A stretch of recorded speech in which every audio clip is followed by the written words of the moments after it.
जो आपका बल्ब होता है, इलेक्ट्रिक बल्ब, जिसमें ये जो तार अंदर होता है जो टूट जाता है तो बल्ब फ्यूज़ हो जाता है।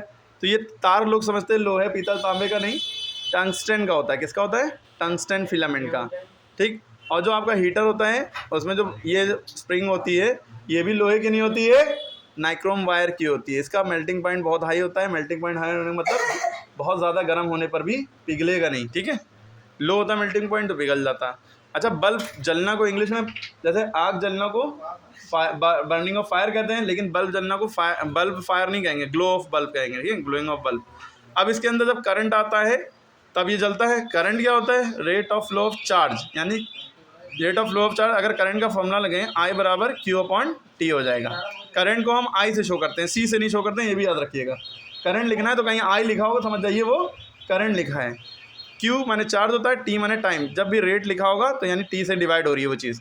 करंट के नापते किस में? लंबाई को मीटर में, किलोमीटर में नापते हैं, मास को किलोग्राम में, वजन को किलोग्राम में। करंट को किस में नापते हैं? एम्पेयर में। और इसको नापने वाली जो डिवाइस होती है उसे एमीटर कहते हैं। एमीटर, ठीक है। अब देखिए करंट की जो यूनिट है वो एम्पेयर है। एम्पेयर को कैपिटल ए से शो करते हैं और जब लिखते हैं तो स्मॉल ए से लिखना चाहिए, एम्पेयर। इसी तरह वेवलेंथ जो होती है, लेंथ ऑफ द वेव, ये जो वेव यहाँ शुरू यहाँ ख़त्म, इसे लैम्डा कहते हैं। लैम्डा, LAMBDA, लैम्डा, इसको हम वेवलेंथ कहते हैं। लेंथ ही वेव। यहाँ आप अगर इसको पूरा बना लें तो यहाँ से क्रस्ट से क्रस्ट तक की दूरी ये भी लैम्डा कहला सकती है, ट्रफ से ट्रफ तक की दूरी ये भी लैम्डा कहला सकती है, वरना आप इतना ही वेव कह सकते हैं, वेवलेंथ।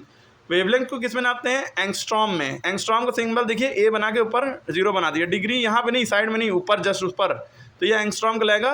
और 1 एंगस्ट्रॉम में 10⁻⁻10 मीटर होते हैं, ठीक है, समझ में आ रही बात। तो ये एंगस्ट्रॉम में ए के ऊपर क्या लगता है? 0 टाइप का लगता है, और एम्पेयर में ए के ऊपर 0 कुछ नहीं लगता, ये एम्पेयर है। क्लियर होगी। इसी तरह एक माइक्रोन डिवाइस होती है, म्यू, यू की तरह बनता है, और 1 माइक्रोन में 10⁻⁻6 मीटर होते हैं। अगर इसका उल्टा लिखें, 1 मीटर में कितने माइक्रोन है? 10⁻6 माइक्रोन। अब हम आते हैं जो हमारे घरों में बिजली आती है कहाँ से आती है? पावर सप्लाई कहाँ से होती है? पावर स्टेशन या पावर हाउस से। इसका दूसरा सोर्स बिजली का सोलर सेल है। सोलर एनर्जी यानी सूरज से जो एनर्जी मिलती है उसे सोलर एनर्जी कहते हैं।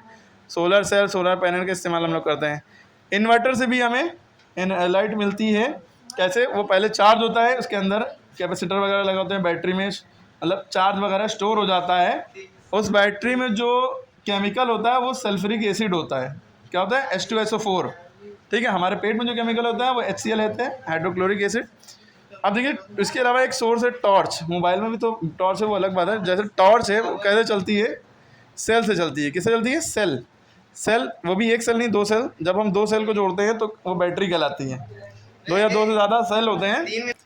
अब देखिए जब 2 सेल हम जोड़ते हैं तो वो बैटरी कहलाती है, और एक सेल जो होता है वो 1.5 वोल्ट का होता है, 1.5 वोल्ट का।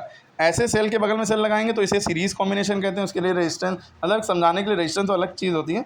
रेजिस्टेंस जो करंट को रोकता है, जैसे पंखा, टीवी, बल्ब, ये सब रेजिस्टेंस का काम करते हैं। सीरीज़ में होगा तो R बराबर R1 + R2, जो भी रेजिस्टेंस की वैल्यू होगी उसकी यूनिट रेजिस्टेंस की ओम होती है। ओम का सिंबल ये होता है। अगर सेल को हम रिमोट में ऐसे लगाते हैं पैरेलल कॉम्बिनेशन में, तो ये 1/R1 + 1/R2, जितने भी सेल लगेंगे उतने आर सेल की नहीं मतलब रेजिस्टेंस होंगे। तो और इसकी जगह आप ये वाला फॉर्मूला भी यूज़ कर सकते हैं, ऊपर मल्टीप्लाई जितने भी रेजिस्टेंस और नीचे सारे रेजिस्टेंस को add, R1 × R2 / R1 + R2। Capacitor, condenser जो पंखे में होता है, इसका एग्जांपल कह सकते हैं। चार्ज को स्टोर करता है। जितना हाई पावर कैपेसिटर उतना तेज़ पंखा स्टार्ट होगा, चलेगा, ठीक है।